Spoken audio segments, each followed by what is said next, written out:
She mocked me with confidence. The alien commander soon regretted it. The mockery begins. The observation deck of the Celestine Dawn gleamed with crystalline panels that reflected the distant stars. Captain Jara Valen stood with her spine straight, hands clasped behind her back, surveying her domain with the quiet authority that had earned her command of the most prestigious vessel in the Valerian fleet.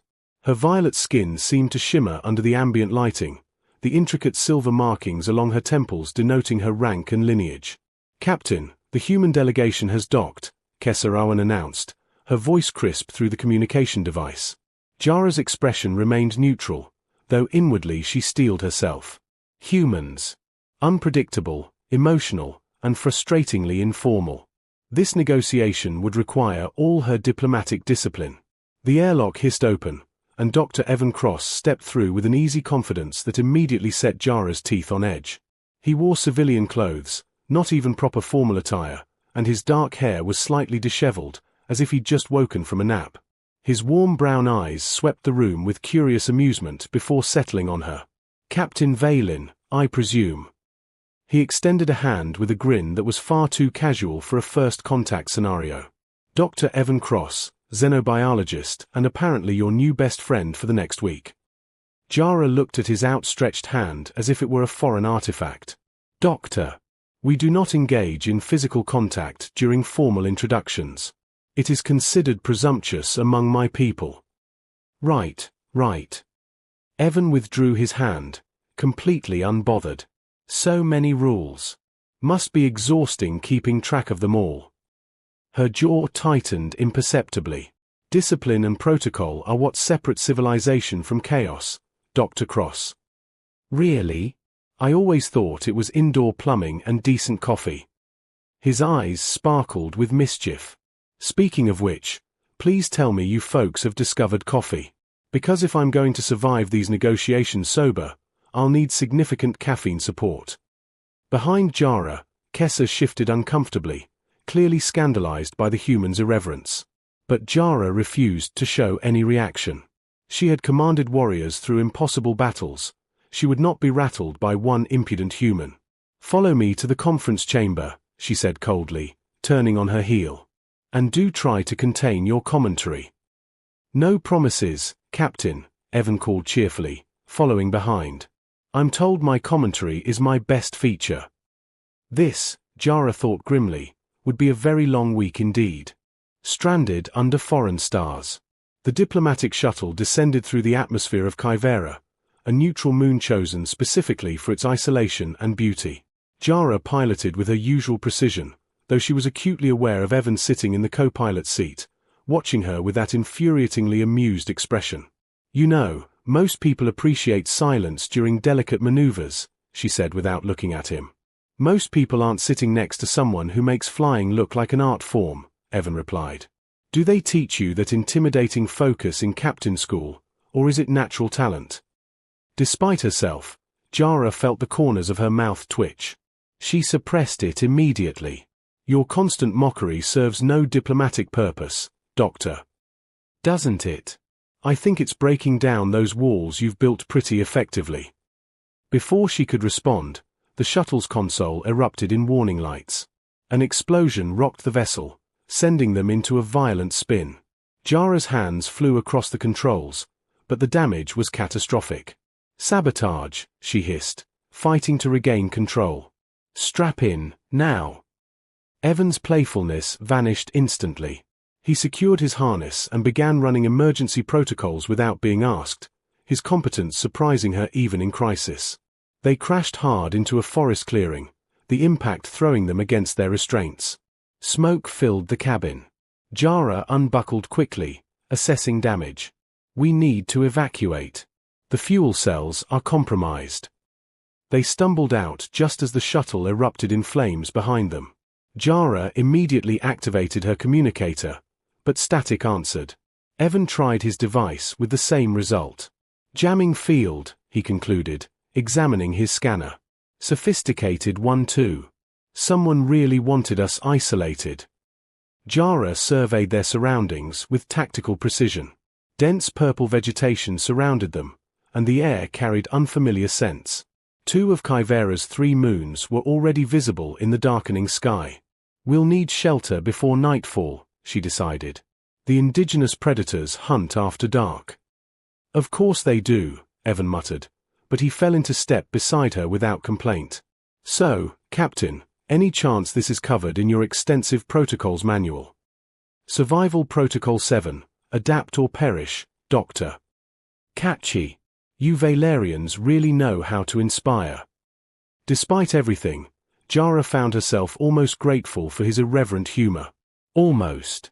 They trekked through increasingly hostile terrain for hours. Evan proved surprisingly capable, identifying edible plants and potential water sources with his scientific knowledge.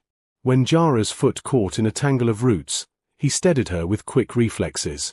Careful, Captain. Can't have you breaking that perfect composure. Their eyes met, and for the first time, Jara saw past his mockery to genuine concern. Something shifted in the air between them. Walls begin to crumble. The ancient ruins they discovered offered shelter from the gathering storm. Stone structures, weathered by millennia, created a network of chambers that still held against the elements. Jara activated a portable heating unit while Evan secured their perimeter with sensor beacons from his emergency kit. Rain began hammering the ruins, and lightning illuminated the alien landscape in violent flashes. They sat on opposite sides of the warming unit, the silence between them different now, less hostile, more contemplative.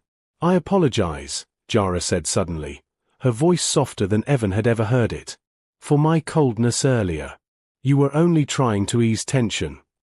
Evan looked up, surprised.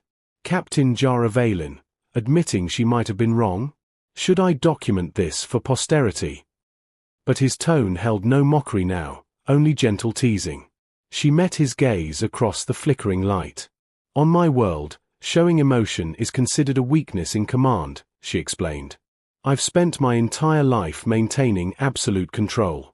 And then you arrived, with your jokes and your casual disregard for every boundary I've constructed, and I felt threatened, Evan finished. I get it. I'm annoying. It's kind of my defense mechanism. Defense against what? He smiled ruefully. Being taken seriously. If I'm the charming idiot who makes everyone laugh, they don't expect much from me. Easier than risking failure. Jara studied him with new understanding. You hide behind humor the same way I hide behind protocol. Looks like we're both experts at running away from things, he admitted. She shifted closer, drawn by this unexpected vulnerability. Tell me about Earth. Not the political briefings, the real Earth. What do you love about it? Evan's face transformed as he spoke of autumn forests and ocean sunsets, of his childhood spent exploring tide pools and staring at stars, dreaming of days like this. Jara found herself sharing stories of her own world, the crystal caverns of her homeland, the singing winds that played through the spire cities, the tradition of moonlight meditation she practiced when command became overwhelming. You meditate? Evan asked. That's actually really beautiful. You sound surprised. I am. You're full of surprises, Captain. His voice had dropped lower, more intimate. I'm starting to think there's an entire person hidden under that uniform. And I'm beginning to see that your mockery might have been covering something else entirely, she replied, heart racing as he moved closer. The storm raged outside, but inside the ancient stones, warmth grew between them, understanding, respect, and something far more dangerous beginning to bloom. The night everything changed. The second day brought new challenges. Their emergency rations were depleted, and the comm jamming persisted. Jara led them to higher ground, hoping for a signal, while Evan catalogued the alien flora with scientific fascination that made her smile despite their dire circumstances. You're enjoying this, she observed as he examined a bioluminescent moss. Guilty, he admitted. I became a xenobiologist to experience moments exactly like this, though preferably with less mortal peril and more proper equipment. He glanced at her. Plus, the company's improved significantly. Jara felt warmth spread through her chest. You've grown on me, Dr. Cross. Like a persistent fungus. Did Captain Valen just make a joke? Evan pressed a hand to his heart in mock shock. Mark this day in history. She laughed, actually laughed, and the sound surprised them both. Evan's expression softened into something tender that made her breath catch. They reached a plateau as the 3 moons began rising, painting the sky in shades of silver and amber. The view was breathtaking, alien constellations spreading across the heavens like scattered diamonds. No signal, Jara reported, frustration creeping into her voice. We may be here for days yet. Then we make the most of it, Evan said quietly. He'd moved closer, standing beside her at the cliff's edge. Jara, can I call you Jara? Hearing her name from his lips sent electricity down her spine. Yes. I need to tell you something. He turned to face her fully, vulnerability written across his features. All that teasing, the mockery, it was because you terrified me from the moment I saw you.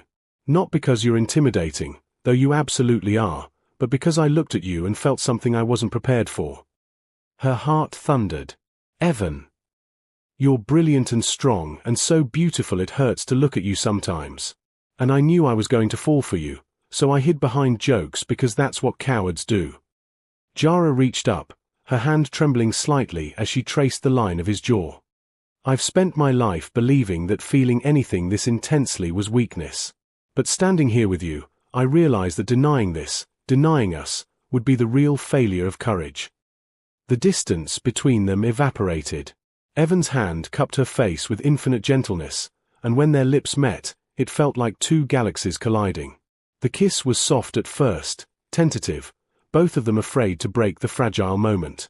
Then Jara deepened it, letting go of years of rigid control, and Evan responded with equal passion. They broke apart breathless, foreheads touching under the 3 moons. I've wanted to do that since you threatened me with Protocol 7, Evan whispered. I've wanted you to since you mocked my greeting procedures, Jara confessed. They sank down onto the soft moss, Jara settling against Evan's chest as he wrapped his arms around her.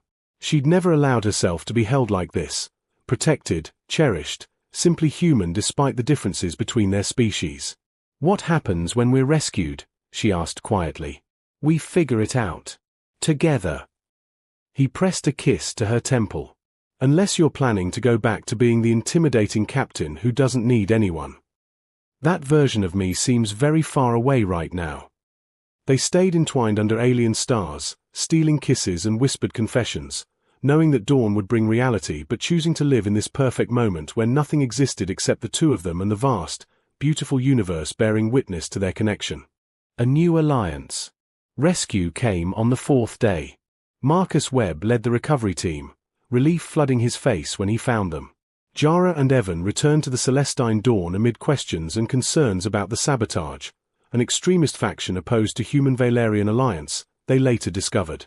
But the biggest question remained unspoken in every glance exchanged between the crew members. What had happened between their captain and the human doctor? Jara called a formal assembly in the main hall, her uniform pristine, her bearing as commanding as ever. But Evan stood beside her on the platform, and those who knew her well noticed the softness in her eyes when she looked at him. I have an announcement, Jara began, her voice carrying across the assembled crew.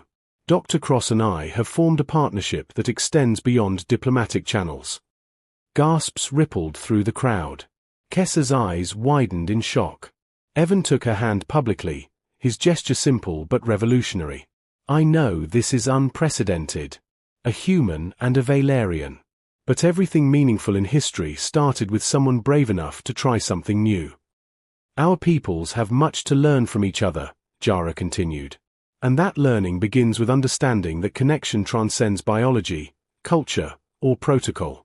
It begins with choosing courage over fear. Marcus stepped forward first, a grin splitting his face. About damn time. Document. We've been taking bets on how long you 2 would dance around it. Laughter broke the tension. Kessa approached slowly, studying Jara's face with concern before smiling. I've never seen you happy before, Captain. It suits you. Over the following weeks, Jara and Evan became symbols of the alliance they'd been sent to negotiate. Their relationship sparked conversations across both worlds about possibility and prejudice, tradition and transformation. There were critics, of course, but there were far more who saw hope in their union. In Jara's quarters one evening, Evan traced the silver markings on her temple with tender fingers. "Any regrets, Captain?" She pulled him closer, kissing him with all the passion she'd spent a lifetime suppressing. "Only that I wasted so much time pretending I didn't want exactly this." "We have time now," he murmured against her lips. "All the time in the universe." Under the stars they both loved, on a ship sailing between worlds, they proved that love required no translation, only the courage to reach across the vastness and find connection in the infinite dark. Their story became legend, the proud captain who learned that strength included vulnerability, and the mocking scientist who discovered that true courage meant risking your heart. Together, they built a bridge between worlds, one kiss, one moment, one brave choice at a time. Lessons from the stars. True strength is not found in walls we build around our hearts, but in the courage to let them fall for the right person. Mockery and pride are often masks we wear to protect ourselves from the vulnerability that real connection demands. Love knows no boundaries, not of species, culture, or worlds, when two souls are brave enough to reach for each other across the vastness.